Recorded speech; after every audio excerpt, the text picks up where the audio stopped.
He insisted that we be as professional as possible. Yeah. All right, well, now we're being recorded. All right. So welcome everybody. Okay. Shall we begin?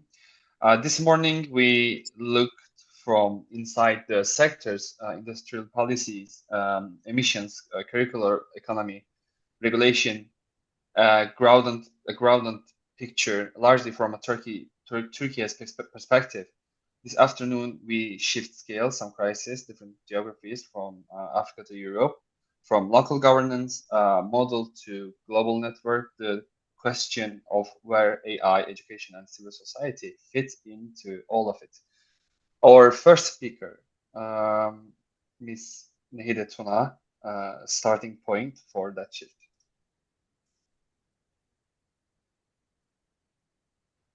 Başlayayım mı? Evet hocam.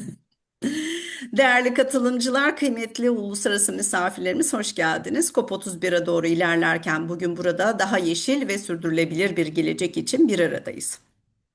Farklı ülkelerden, çeşitli ülkelerden ve aralarından sizlere aynı zeminde buluşmak, güçlü bir ortaklık zemini oluşturuyoruz. Ve özellikle belirtmek isterim ki bu dönüşümün en önemli taşıyıcıları bugün aktif genç liderleridir. Ben Nehide Tuna, Sürdürülebilir Yeşil Gelecek Derneği Başkanı ve Yeşil Gelecek Akademi kurucusu olarak çocuklardan başlayarak ailelere, kurumlara ve topluma uzanan uygulanabilir ve ölçeklenebilir bir dönüşüm modeli üzerine çalışıyoruz. Sürdürülebilirlik yalnızca bir hedef değil, sistemli, ölçülebilir ve sürdürülebilir bir ilerleme modelidir.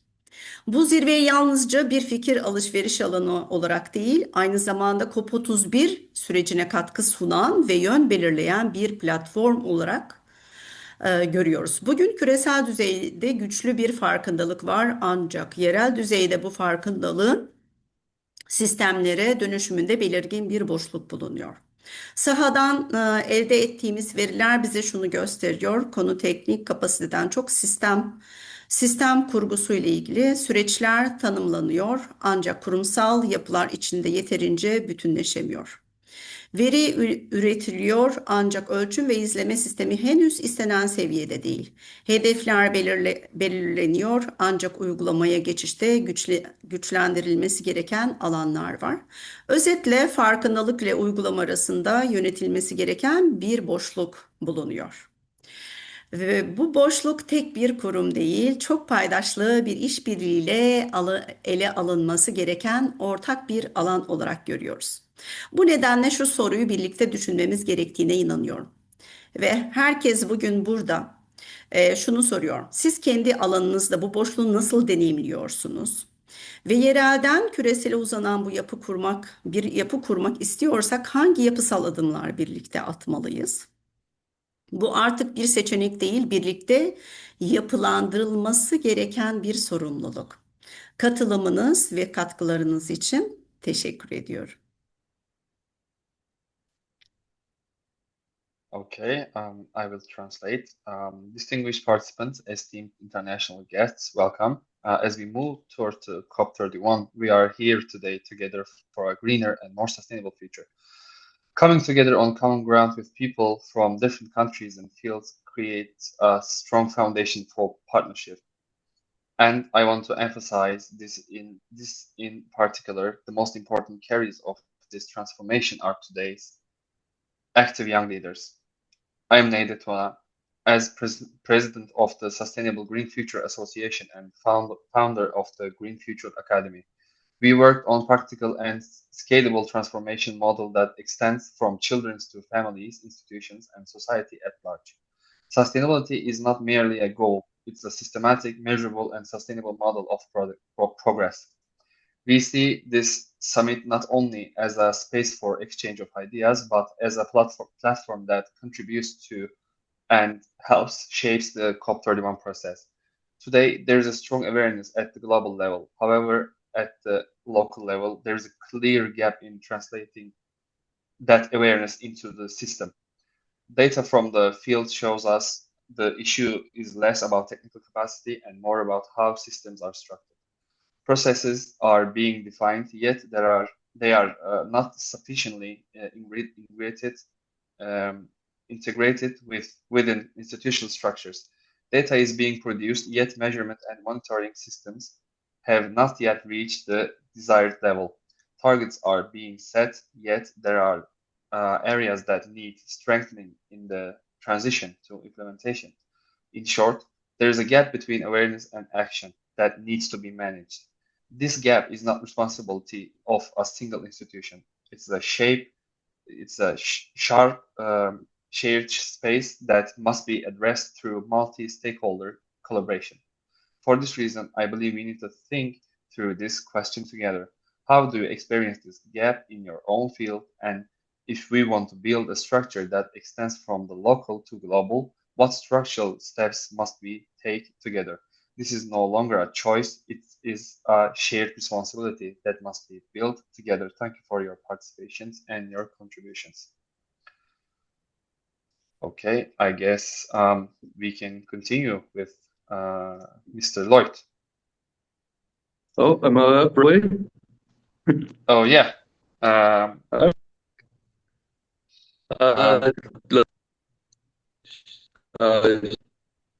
Switch my screen over here. Okay.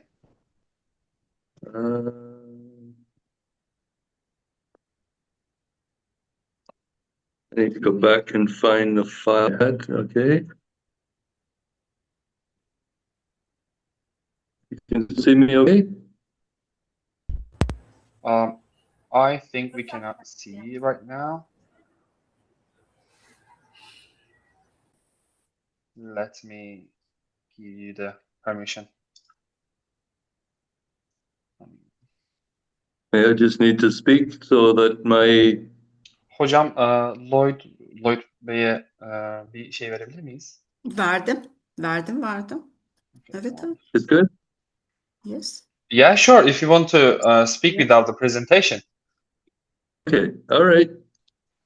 All right. So thank you very much, Nehide, and thank you to everyone joining from around the world.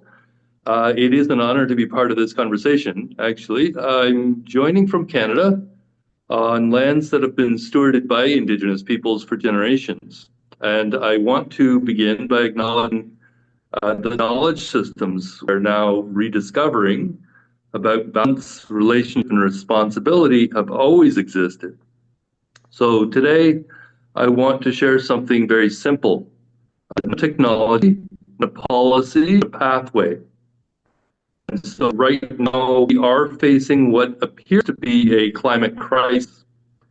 But if we look more closely, it is also a crisis of disconnection and a crisis of fragmentation, and very importantly, a crisis of listening. So we are trying to solve global problems with systems that are disconnected at the local level. So we build technologies without trust. We design policies without participation. And we ask young people to inherit a future they have no role in shaping. So I often say we don't have a technology problem, we have a listening problem. So where do we begin? In our work, we begin with something very small, a bench. We call it a story bench. It's a simple place in a park, near a church, in a community space, where people can sit together with intention, where youth and elders can talk, where stories can be shared, where people feel heard, because listening is our first infrastructure. So before we build any systems, before we deploy any technology, and before we scale anything, we must rebuild trust. And a story bench is the smallest unit of peace infrastructure. So what I've noticed, and I'm sure many of you see this as well, is that young people are not disengaged because they don't care. They are disengaged because they don't see where they fit. They don't see a role for themselves in building the future. But when you create spaces where they can speak, be heard, listen, and learn from elders and contribute meaningfully, something shifts. They begin to see themselves not as spectators, but as builders. Now, naturally, a question arises. If we are gathering stories, knowledge, and lived experience, how do we protect it? How do we ensure it is not extracted, as so much data is so often today? So this is where we introduce something we call the bubble bot. So I want to be very clear. This is not about replacing human relationships with technology. It is the opposite. This is technology as the guest. Community is the foundation. And the bubble bot that we're developing is a support tool. It is at its most basic level, even at its earliest version, simply a physical object present in something that invites curiosity, something that helps encourage youth, something that makes learning fun and accessible. So over time, as trust develops, it can evolve into a system that supports storytelling and bridges the generations, helps steward local knowledge and respect community sovereignty, but only after the trust exists. So we say governance before technology. So trust built, something powerful becomes possible. Communities can begin to coordinate. They can begin to build together. And this is where we move into what we call living systems. This includes the youth learning spaces, the peace gardens, the local food systems, the climate smart community infrastructure. It's isolated projects, but it's connected systems. So in our work, we call these thrives. So they're not just about sustainability, they're about dignity, they're about local ownership, and they're about creating what we call abundant economies. So when we talk about breaking silos, this is what we mean. We're not just connecting sectors, we're connecting people and regions along with the knowledge systems and place. Because biodiversity, earth systems, health, human well-being are not separate from. Mr. Lloyd, can I tell you something? Yeah. Your voice is kind of glitching right now, so I think we can hear you clearly. Yeah. Is there any problem with the connection? Or? Did you want me to try to slow down a little bit? Yes, if you can do it. Okay. I will pleasure. Oh, thank you. Right. So, as I was mentioning, the systems we are dealing with are one system that must be built from the ground up. So here in Canada, we are beginning very simply. We are not scaling it. We are getting it right first. So we're building these story benches, one community, one group of young people at a time who can feel seen, heard, and invited. And from there, we build. So actually, my presentation today is fairly short, but I will leave you with this question. If a simple bench can become infrastructure for healing, what might already exist in your own community waiting to be activated? So that is basically my presentation today. It's not a full 20 minutes, but I wanted to at least introduce this idea of the story bench to everybody on the call today. And yeah, I can take your time. No, that's basically my introduction. And I was just going to leave some additional time for any questions on what is the work we're doing with regard to the story bench project that we are now working on. I mentioned before I'm going to be going to the church this morning. It is Sunday. And so I am having a conversation with the pastor, including the youth minister at the church right now to initiate the first story bench project with the church. And we're hoping to also contact and connect with all of the faith communities across the region where I live.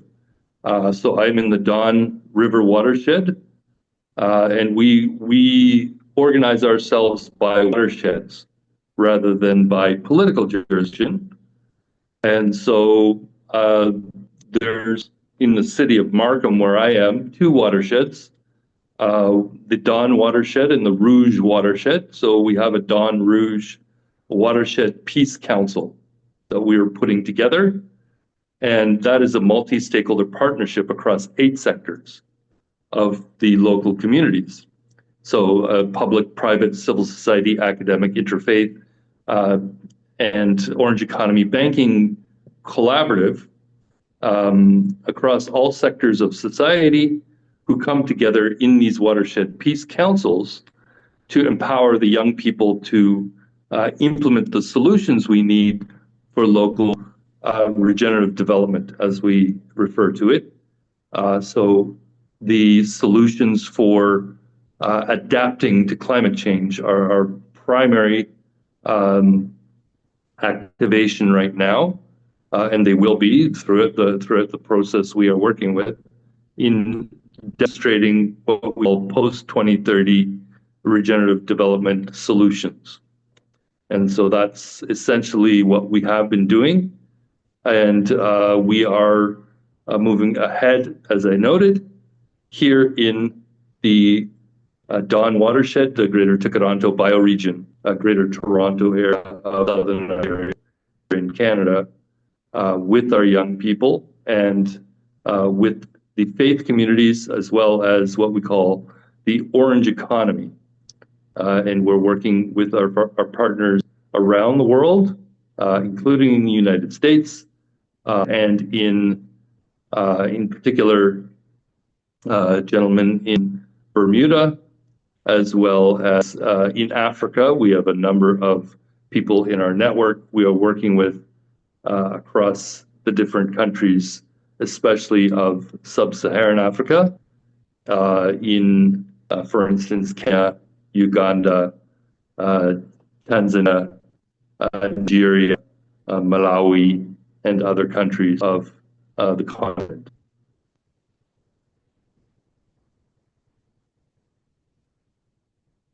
So I don't have any more formal notes to talk on you today, but again, any questions or comments I can answer. If you ask any questions, you can ask through chat. Yeah, I have any access to the chat myself here. Let's see if I can get open. Eğer sorularınız varsa chat'ten İngilizce bir şekilde sorabilirsiniz.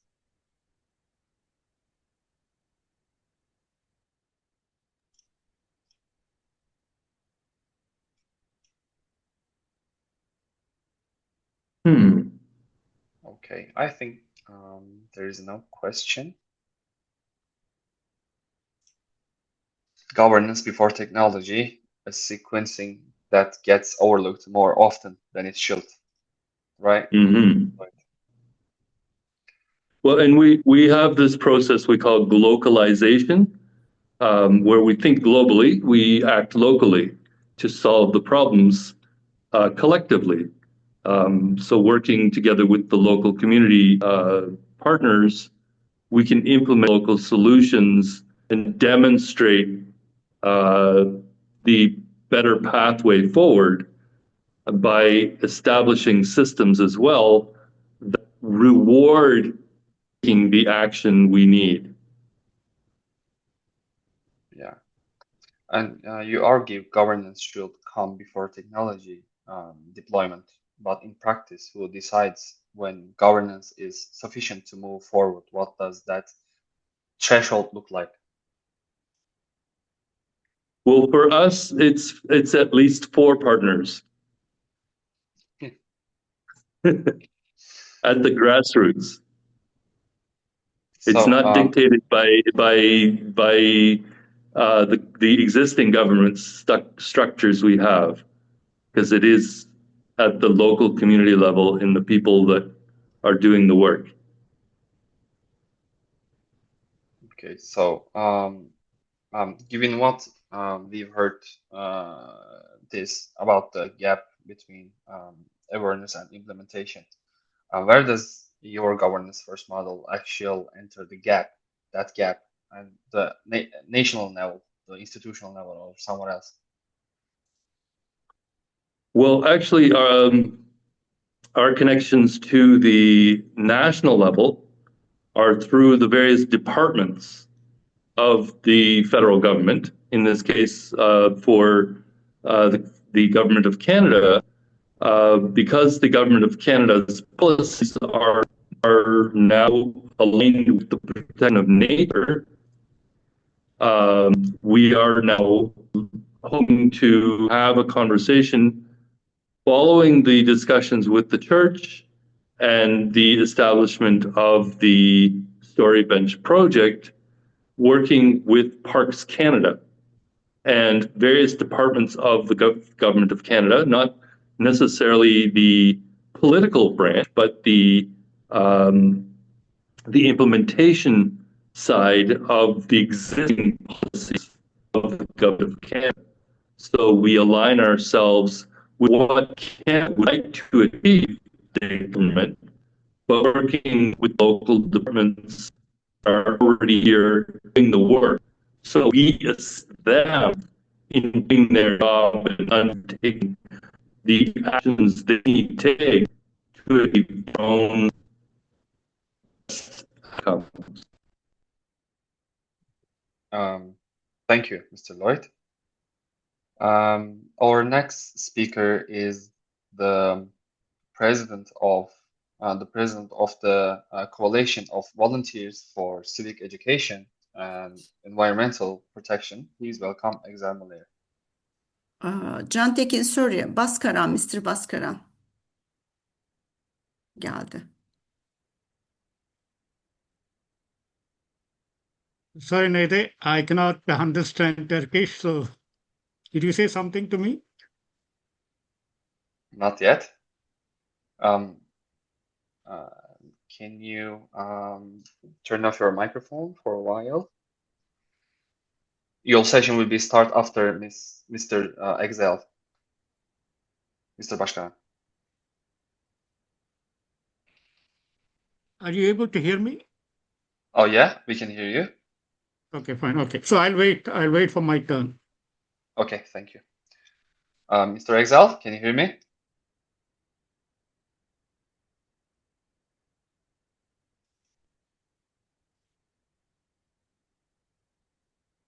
I guess there is some kind of a connection issue.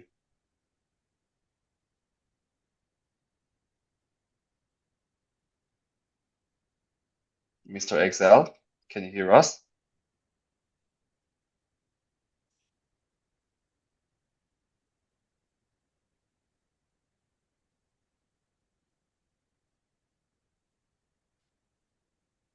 Hey, we can see you right now, Mr. Exael.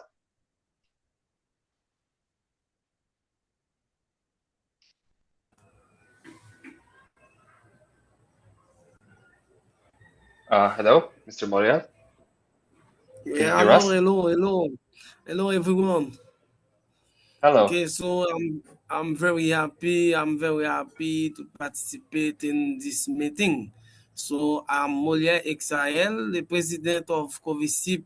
COVECIPE is Coalition of Volunteers for Civic Education and Protection Environmental. It is a pleasure for me, and I thank Mrs. Nehide for this invitation about this meeting. Okay, so I'm represented the organization of COVECIPE. COVECIPE is an organization of non-profit organization. We work in Haiti to promote the education, the civic education, and the environmental protection. But now I will present our work about has activities and our activities. Excuse me. Of course, take your time. Okay. So COVECIPE is coalition of volunteers for civic education and Mr. Moliere, environmental protection. Haitian non-profit mobilisation for civic education, environmental protection, and climate action. And focus areas include reforestation works, management, public awareness, and young training. Okay. Why COVECIPE works matters. Communities face climate change impact, deforestation, unmanaged waste, and weak public support. Hello. Hello, we can hear you. Do you want me to present your slide for you? Because yes. If you want, I can. Okay. Okay. I can continue. Yes. If you want me to present your slide, I will do it for you if you want.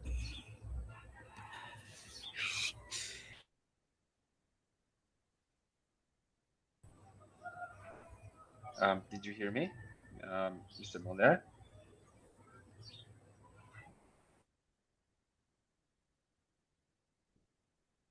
I think there's an internet connection issue.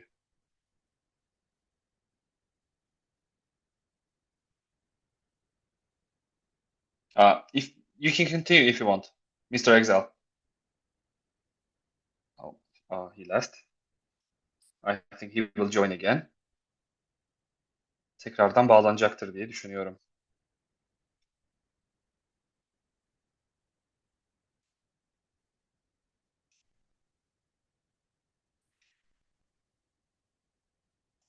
Tekrar bağlandı mı acaba? Oh, hi again. Hello again, Mr. Exael.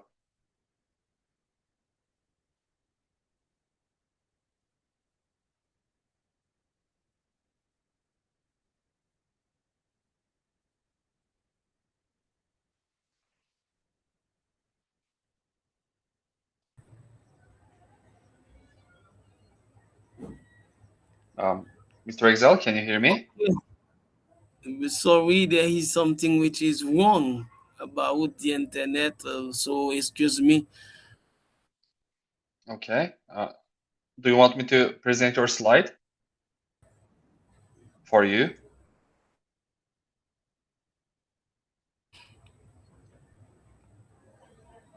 Do you want me to present your slide for you?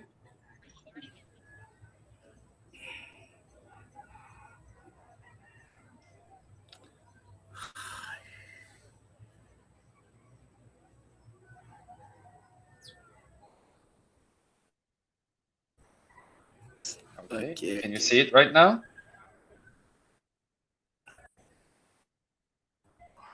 Thank you, model, for speaking about COVECIPE.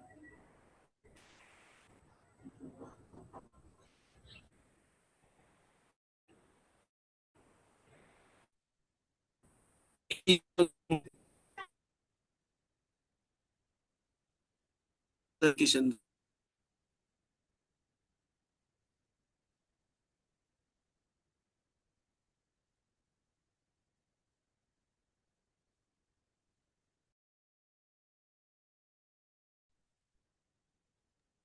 I think we can continue with Mr. Bhaskaran because Mr. Exael has some kind of internet connection problem. Okay.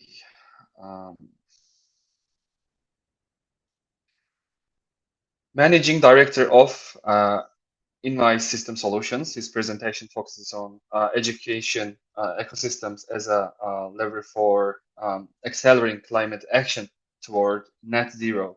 Please welcome Mr. Bhaskaran. Yeah, can you unshare the current slide set so that I can share my slides? Yeah. So let me try, because I don't normally use Zoom. So let me share. Okay. Just give me a minute.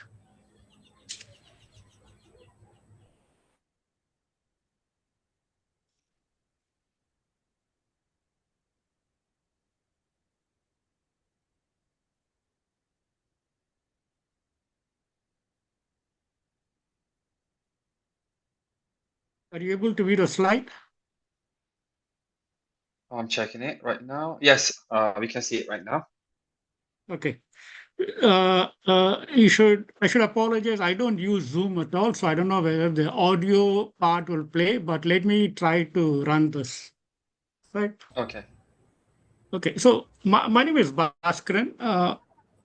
I got around 38 years of industry experience, including automation, healthcare, oil and gas, power sector. I'm an environmental sustainability activist as well as a practitioner. I'm also part of the Asia-Pac Sustainability Advisory Council, which consists of major MNC companies, including Hewlett-Packard, Nissan Motors, Mercedes-Benz, Intel, and all. This is based out of Singapore. I've written a book called Green Literacy for All, which is expected to be printed and published in the next 60 days. So InviSystems is a 23-year-old IT company which was focusing on software development, infrastructure, data centers, big data analytics. But the past 4 or 5 years, we pivoted from IT-related activities to sustainability. InviSystems and Planet Sustain mobile app also won the Singapore Environmental Achievement Award in year 2023, presented by Singapore Environment Council and the Minister Grace of the Ministry of Sustainability and Environment. We support the Ministry of Sustainability and Environment Singapore every year for the last 3 years, and this year it will be in June 2026 for Go Green SG campaign, which basically enables the residents of Singapore to download the Planet Sustain app and try it out free to understand how their daily activities are inducing carbon footprint to their environment. We also won the Outstanding Performance in the Decarbonization Excellence Awards from Cool Conclave by ISRE India, which is a 25,000 consulting companies in the HVAC industry. I will start off from here. Climate change and global warming is impacting life, humanity, and planet. There's a lack of awareness and action to be taken. Everybody is just talking about it. Nobody does any action on the ground. World is facing through various challenges, ongoing wars. We had COVID 2019, rising living costs, jobs are getting lost, tariff is impacting global trade, and climate change is impacting every human being on this planet Earth. And I'll be focusing on this today. But, we are still in action. We're not in action mode. We are still in talking, we have done enough talking for the last many years. All life forms, except for humanity, practice sustainability through responsible consumption. We are the only species on the world who love talking, but we do not want to do any action on the ground. Every country has to meet net zero, Singapore by 2050, developing countries by 2070. But who will meet net zero? Nobody understands, there is a carbon footprint involved in net zero. What is net zero? Net zero is basically, what is carbon footprint? Anything what you use on a day-to-day basis, electricity, water, gas, plastics, paper, travel, transportation. Everything results in carbon footprint getting induced in the environment that is bad for planet Earth. It's time to act, save the planet. So, we basically developed this infrastructure, portal, mobile apps, platforms and all for the people, for the planet. We'll partner with everyone for a social purpose, for actionable sustainability. What is actionable sustainability? I'm not interested in getting, speaking in sessions, webinars, going to attend conferences, unless, there is some action happening on the ground and there are stakeholders are reducing the carbon footprint. Then only I'm interested. So I will just run a small audio for this. If you don't hear me out, let me know.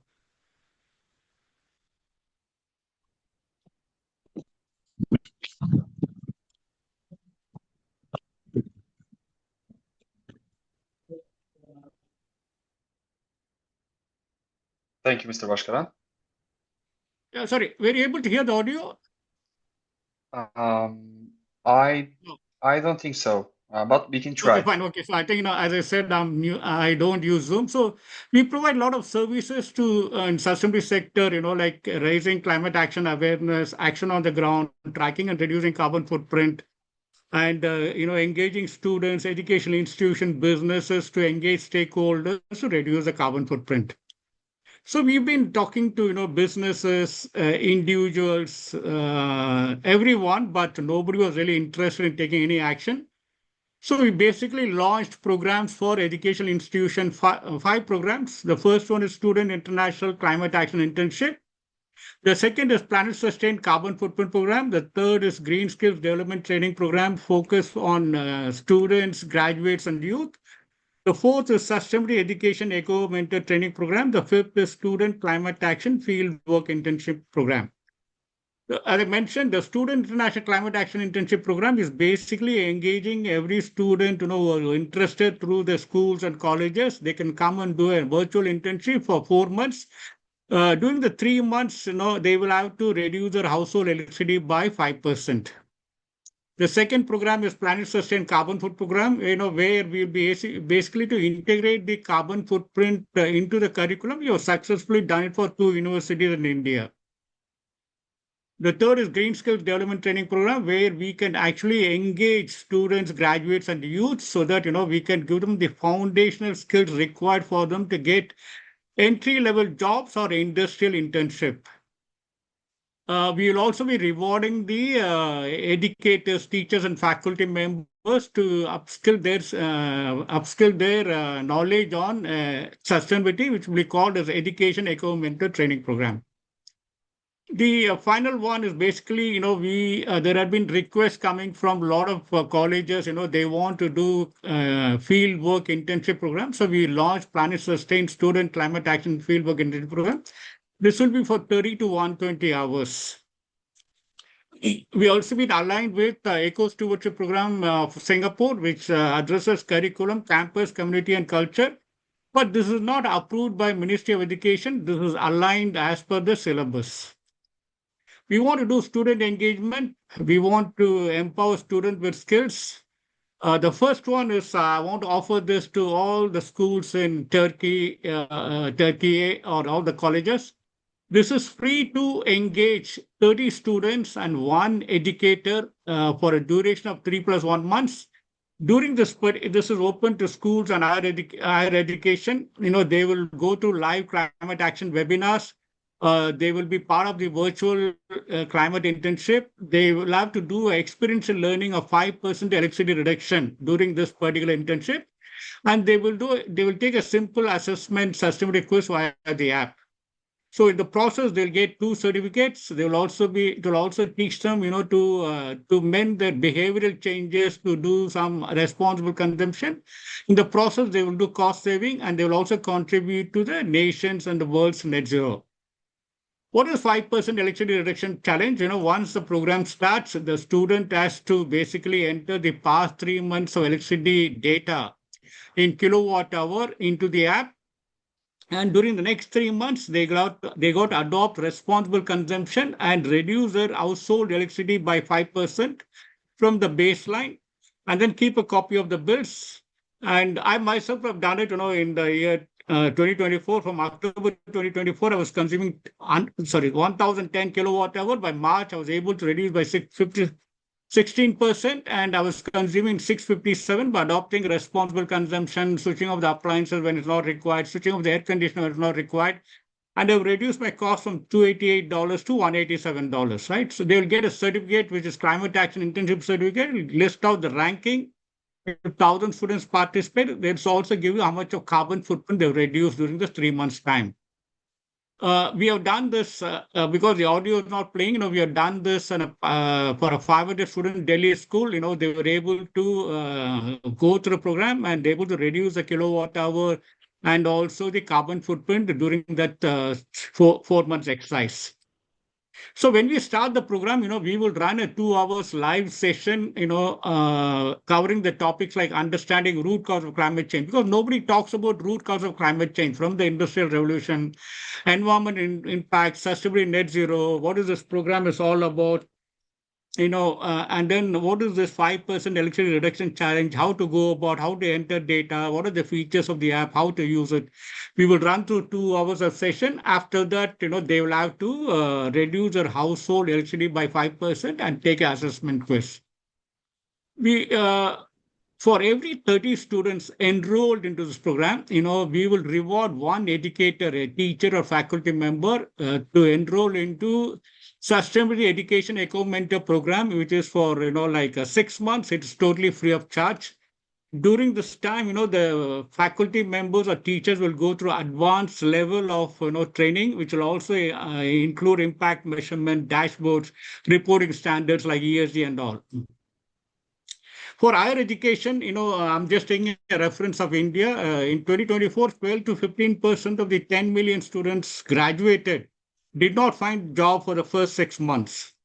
And also in the recent years, UGC, basically University Grant Commission, has introduced environmental studies as a compulsory 6 months compulsory core module as part of the undergraduate. Any student going into the degree colleges has to go through this environmental studies for 6 months. It's mandatory and it's graded for marks and other things.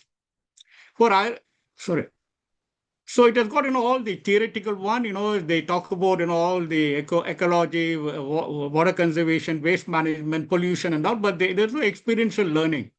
So the current curriculum of whether in Singapore or in India, that lacks about teaching about carbon footprint, because you cannot teach carbon footprint in the textbook mode.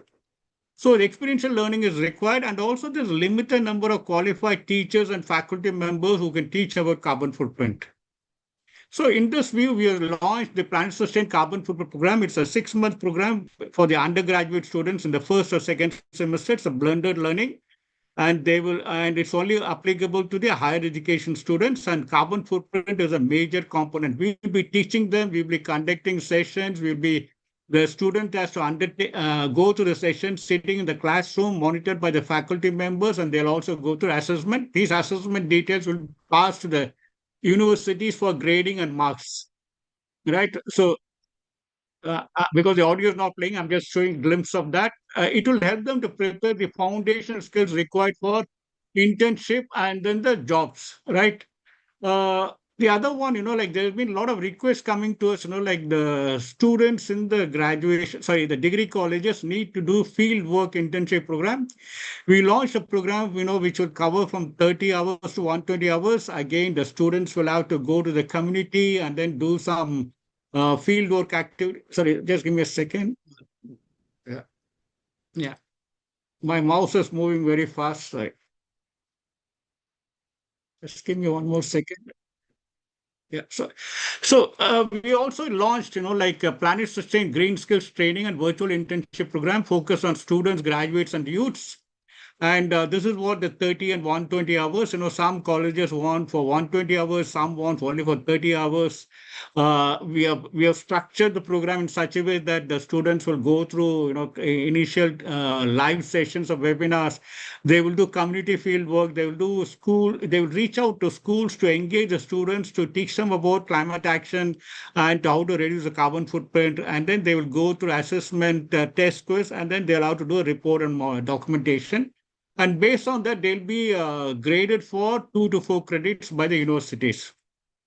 So we're also giving option to some of the requests from the colleges, whether they can come to Singapore. So we told them, they can come for a week and then participate in live sessions for around 20 hours. But these are additional charges will be applying to them.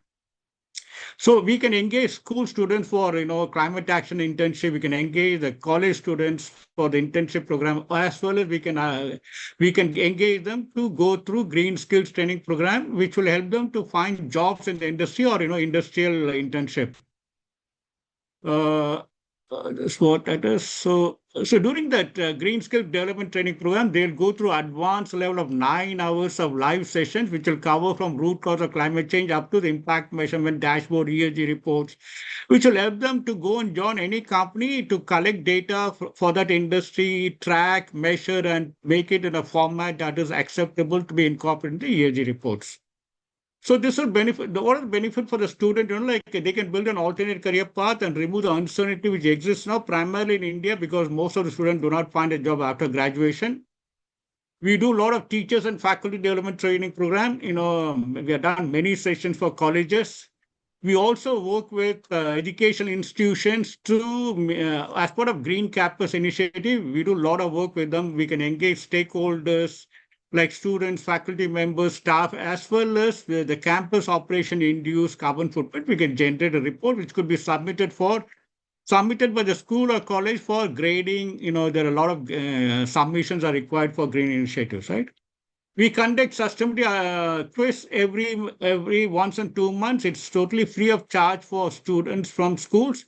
Last time when we conducted, we selected the top 25 ranked students and we gave them the 4 months International Climate Action Internship Program to be enrolled in that. They'll get a certificate. So let me just quickly go through the final steps. Like what is Planet Sustain mobile app? How easy it is to use. It's available for individual use from Google Play and App Store. So when the students undergo the internship program, after the introductory webinars, how to go through the program, how to use the app and all, when they get the electricity bill for a particular month, let's say they get for the month of April, they get the electricity bill in the month of May, they need to click on electricity and select a source. They know the source of electricity generated. Is it generated by coal, crude oil? Is it generated by hydropower, natural gas? In Singapore, we generate 95% of electricity by natural gas. So I select natural gas. It will give you the unit of measurements in kilowatt hour. It will also give you the emission factor. Every kilowatt hour consumed, the emission factor is 0.4057 as for the natural gas. But this is for information of the student. This will differ from country to country. And all that the student has to do is, select a month, but the screenshots are very old, April 2024. So I put in my 960 kilowatt hour consumed, click plus, they will know that, for consuming 960 kilowatt hour in the month of April 2024, the carbon footprint emitted in the environment is 391. This is as simple as entering data. When they go to the internship program, they just need to enter data for three times during the 3 months. It will not take more than 2 to 3 minutes for them to enter this data. Student can also, for academic purposes, donate books and clothes, keep a record of that in Android phones. In Apple iPhones, the image, you cannot upload an image because they don't give the permission. They can also, plan tree, keep a record of that. They can recycle, expand the lifespan of mobile phone, laptops with a responsible consumption. All those they can do. Once they've done it, they can look at a dashboard in the app, and then they can also look at what is scope 1 to 3. If you have any doubts on scope 1 to 3, you can ask me later. So I'll end this session. It always seems impossible unless it's done. But when you become the change you wish to see in the world, anything is possible. There is a light at the end of the tunnel, but you got to walk through the tunnel. So for sustainability, to make the planet habitable for current and future generation, we got to take baby step. Whatever the step, we got to take that step. Understand our responsibility and reduce our carbon footprint. Everyone is involved in this, and the best way for us to reach out to families, individuals, is to go through the school children, college students and all, that we can do it. So I'll end the session. If you got any questions, you can ask me. I'm going to unshare now. Yeah. Okay, thank you, Mr. Bhaskaran. Is there any questions? You can ask your questions through chat.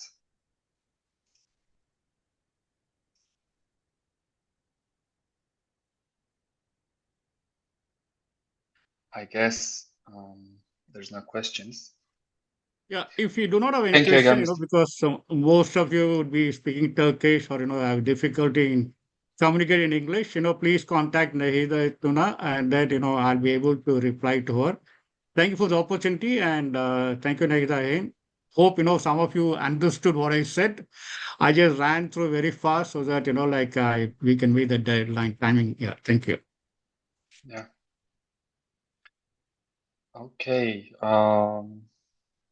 Mr. Exael here? We have, I guess, no, he's not here because of the connection issue, I guess. Okay. Before we continue, I want to share something we did ahead of summit. We asked young people a single question: what kind of future do you see, and what kind of future do you want to create? What follows are the words unfiltered. We as young people know that we will not take up to an easy future.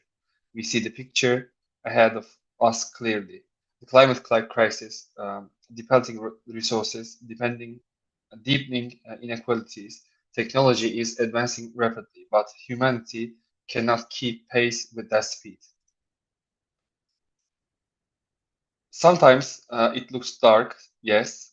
Nature is being used as a resource rather than a living space. Technology is chasing to be a tool, becoming an end in itself. And people are growing further apart from one another. But we do not accept this story as it is, because we are not only just a generation that sees, we are a generation that changes. The future we want is clear: a world where sustainability is not an option, but a standard. A system where transformation is the conversation, not waste. A life where renewable energy is the foundation, where cities become producing ecosystems rather than consuming ones. We are not afraid of technology, but we question its direction. Technology should not govern life, it should serve life. We want justice, not only environmental, but social, economic, and human justice. Equal access to education, equal access to opportunity, a world where everyone can express themselves. And we know this well: the future is not something that is waited for. The future is something that is made. Every step we take today defines the boundaries of tomorrow. That is why we will not only talk, we will take concentrate steps, we will reduce waste, we will use energy more efficiently, we will learn not only to protect nature, but to restore it. And because of our goal is not only to reduce harm, it is to heal. We do not want a less bad world. We want a genuinely good world. It may not be perfect, but it will be fairer, it will be more livable, it will be more humane. And yes, the road is difficult, but we are at the beginning of the road and we are ready to walk it. Okay, is Akan here? Akan Williams, can you hear me? Loud and clear. Oh yeah, I cannot see your picture. Okay. Hopefully it doesn't mess with the audio. Oh, here Hey, welcome. Okay. Okay, what do you think about the question as a young participant? Yeah, What kind of I future mean, do we envision, and what kind of future do we want to create? yeah, very true. I had the opportunity to also share the survey and get responses from people, and these are people that are generally just dealing with rising cost of living, extreme heat, and basically they're just uncertain about what tomorrow looks like, especially with the geopolitical space and what is happening. And the responses are clear. The future is under pressure. Clearly, there is climate crisis, there is resource scarcity, there is inequality. And our inaction, especially as regards policymakers, are making it worse. People are not actually confused about this. They are very aware. And people are looking forward to a future where we don't just talk about sustainability. We are actually living in it. We're talking of clean energy. We're talking of working systems that are in tune with nature, and a future where production and consumption are balanced. But while listening to all of these conversations among people, I realized that we are also looking forward to a future where young people are involved in actively shaping decisions, a future where creativity isn't suppressed, innovation is instigated, and communities are included in building solutions. And that's basically what the challenge is. We have not redesigned our systems to match that kind of reality. So bringing it back to the topic, like real climate action, it can't just be environmental, it has to be also integrated with our conversations, and much more importantly, the actions that we bring into play, the structure. We need to rethink how we produce, how we consume, who we are designing for, who are these consumers, because the people most affected, especially we, the young people, must be at the center of the structures that are being built. So the future that most people want is not realistic. We want greener future. We want a more green future. We want more gender balanced future. And this will require intentional structural design. This will require collective action among the various communities of the world, and the courage to move forward from conversations like this to execution. In the simplest terms, I would say people are looking forward to a greener world, a stronger society, and systems that sustain both. So the question is no longer what the future looks like.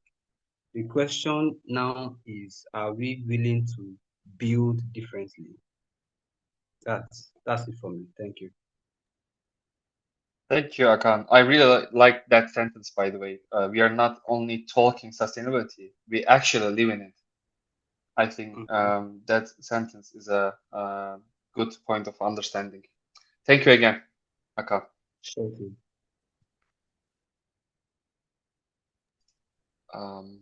Miss Nehide, are you here?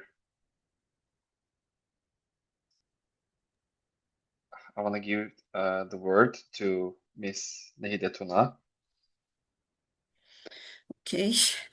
İkinci Yeşil Kalkınma Zirvesi'nde COP31'e doğru gerçekleştirdiğimiz zirvede 3. günü tamamlamış bulunuyoruz. 6. oturumu tamamladık. Çeşitli ülkelerden gelen konuşmacıların ve genç liderlerin düşüncelerini dinledik.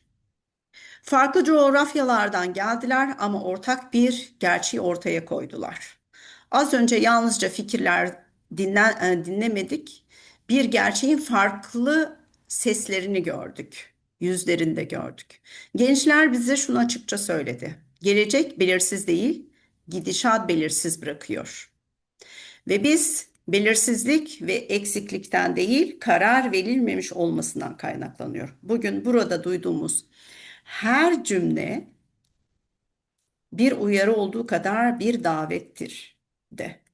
Çünkü gençler sadece neyin yanlış olduğunu söylemiyor, aynı zamanda neyin mümkün olduğunu da gösteriyor.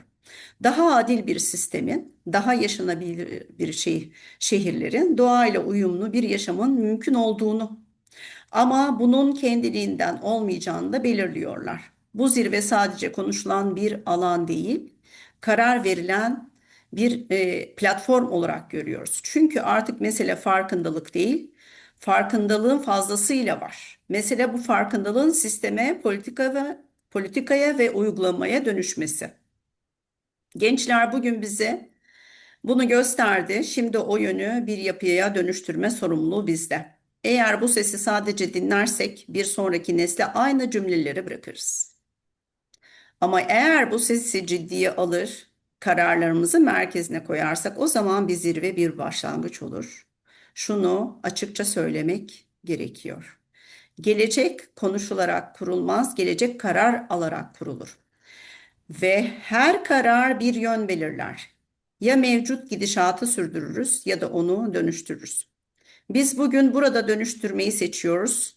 Daha adil, daha yaşanabilir, daha sürdürülebilir gelecek için ve bunu yalnızca söylemiyoruz. Bunu birlikte inşa etmeye başlıyoruz. Bu sürece katkı sunan tüm konuşmacılarımıza ve genç liderlerimize ve bizimle birlikte düşünen, sorgulayan tüm katılımcılara en içtenlikle teşekkür ediyorum. Okay, I will translate. At the second Green Development Summit towards COP31, we listened to the thoughts of the speakers and young leaders from various countries. They came from different geographies, but they brought a shared reality to light. What we heard just now was not merely ideas. We witnessed different faces of a single truth. Young people told us clearly the future is not uncertain. The trajectory is being left uncertain. And that uncertainty does not seem from a lack of capacity, but from decisions that have not yet made been. Every sentence we heard here today is not only a warning, it is also an invitation, because young people are not only naming what is wrong, they are also showing what is possible. That a fairer system is possible, that more livable cities are possible, that a life in harmony with nature is possible. But they also know that no one this will happen on its own. This summit must not only be a space where things are said, it must be a space where decisions are made. Because the issue is no longer awareness. Awareness exists in abundance. The issue is translating the awareness into systems, into policies, and into practice. Young people showed us the direction today. The responsibility to turn that direction into structure now rests with us. If we only listen to this voice, we will leave the same sentences for the next generation. But if we take this voice seriously, if we place it at the center of our decisions, then this summit becomes a beginning. Let us be direct. The future is not built through conversation. The future is not built through decisions. And every decision sets a direction. Either we sustain the current trajectory, or we transform it. We are here today together, choosing transformation for a fairer, more livable, and more sustainable future. And we are not merely saying this, we are beginning to build it together. I extend my sincere gratitude to all speakers who contributed this process, and to all young leaders, and to every participant who thought and questioned alongside us. Thank you.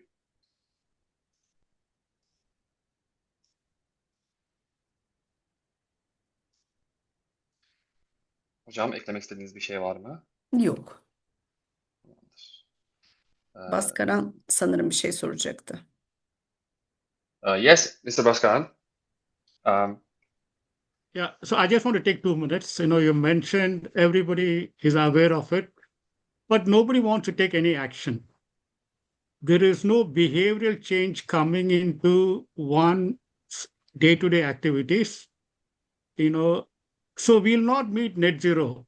I would just want to quote one more thing. Our ancestors had preserved this planet Earth for us to live habitably now. But we are not doing enough for our future generations. We are busy in accumulating wealth, assets, spending, buying things which is not required for us, put a pressure on the supply chain. We are only doing that. So as a human being, human species do not have any, responsibility. We are not disciplined like other species on the planet Earth.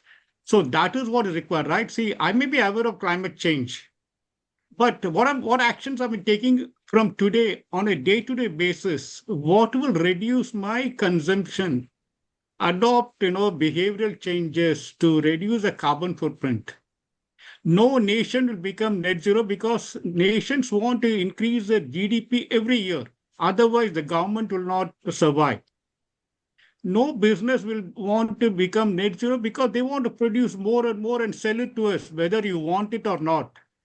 So they got to be, everyone should introspect and then see, what we should do as an elderly, adult, we're all adults, who are speaking here, should, extend this. We should take a lead role, responsibility in, if you go and talk to an individual on the road, he would say, it is government job to do net zero. It's government jobs to, bring down the climate change related impacts. What should I do?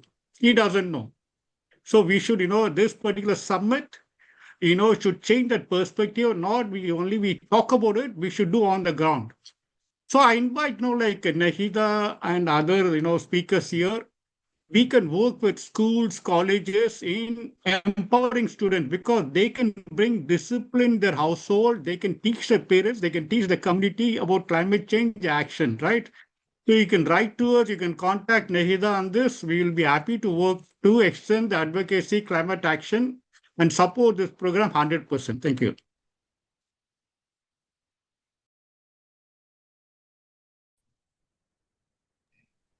Hello. Okay. May I say a few words at the end yes, of before we course. finish? Yes. So just to sort of follow up on Mr. Bhaskaran,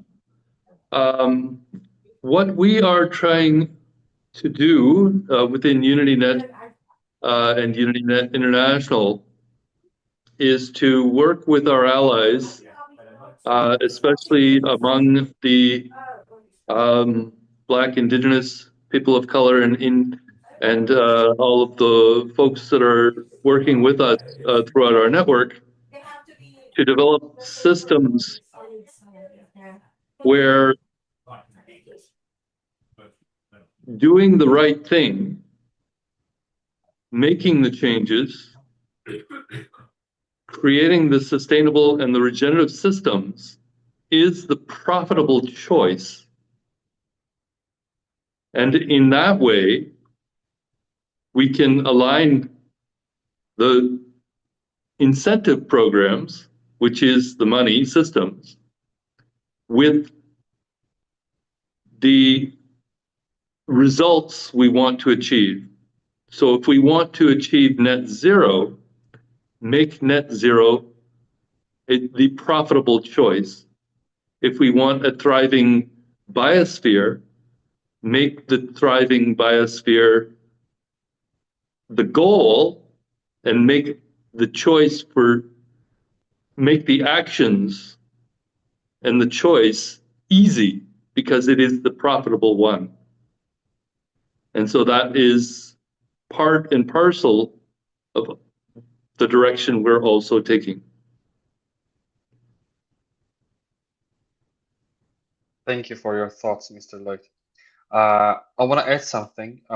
We would also like to acknowledge that some of our participants were unable to join us today due to technical and connection issues, and that we experienced some delays in our schedule throughout the day. We thank everyone for their patience and understanding, and we hope to continue this conversation with all our participations in the future.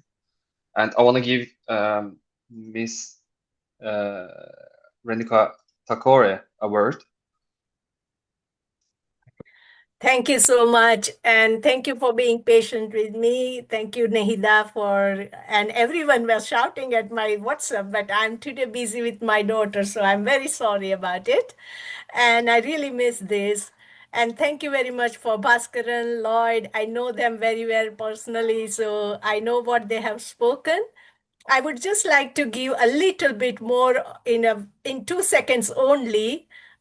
Closing remark maybe afterwards. Of course, you will be giving some remarks, but I would like to just add that yes, there is a lot of need of education and awareness around all these things, and our education and awareness, may it be a farmer, or may it be a local user, or may it be system engineer, or may it be, the authorities, politicians, and so on.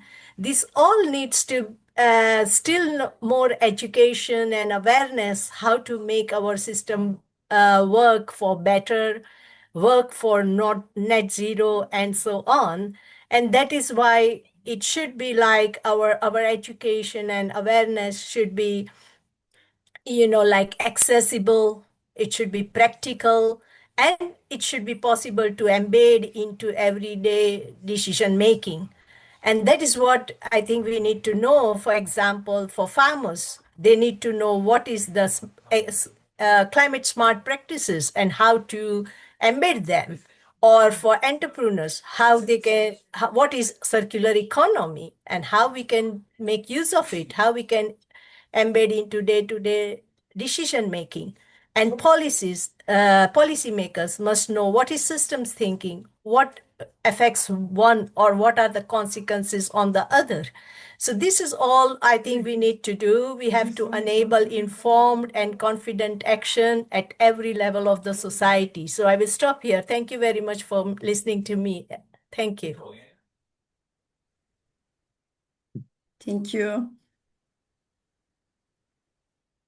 Okay, Mr. Bhaskaran, Mr. Lloyd, do you want to add anything? Yeah, as Dr. Renuka mentioned, right, I've been interacting with her for more than 2 years now. And, I've tried out businesses, individuals, companies, governments, including speaking to the Prime Minister level in Singapore. Nobody, they're all good at framing policies, guidelines. Nobody does any action on the ground. So I took a leaf out of Dr. Renuka's one suggestion last time, education is the channel for you to go. Today, we signed up MOUs and we launched programs with many universities, schools, and colleges, collectively more than 50,000 students in India. We also integrated carbon footprint program into the curriculum, which is very difficult to do, right? So I should thank Dr. Renuka for this, and I'll be willing to do this for a country like UK or Turkey. I'm willing to extend my cooperation, participation in doing that. Thank you, Dr. Renuka.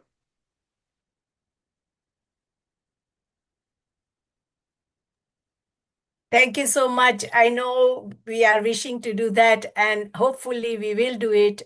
The things are going on, and I am actually just now, engaging with 55 million farmers, and that is where my attention is. And they also need this type of education, so nothing is going away. We are all trying. We are all in the same boat. And I'm very hopeful from COP31, and we have also connected to COP32 leaders here, and we will go further. So thank you very much. Thank you again, everyone. And I think this is our final session of the second Green Development Summit. And thank you for all the participants and all the speakers again. And thank you for everything to managing. I want to thank you to Buse Yüce and my teacher, Nehide Tuna. And yeah, I think we can finish the session. Hocam. Evet, herkese teşekkür Nehide ediyorum. And Tuna, right? Let's give a clap to her for organizing this and to the team. Nehide Hoca'ya bir alkış. Thank you very much. Herkes bir gülümsesi, fotoğraf alacağım. I'm happy. Photo. Thank you very much.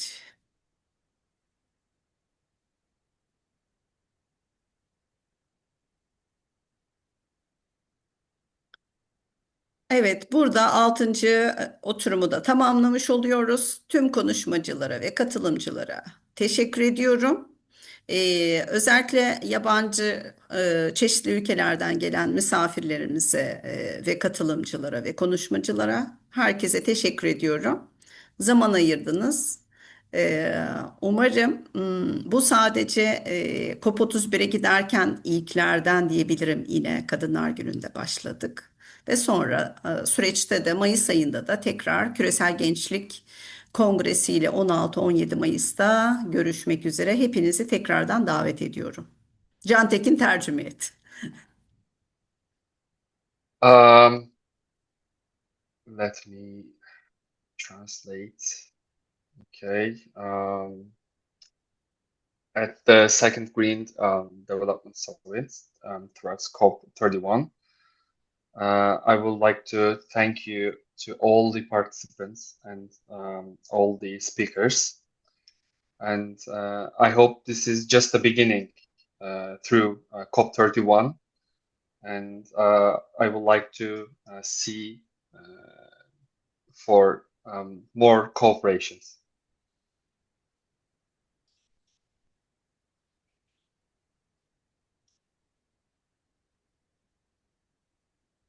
Tamamdır herhalde hocam.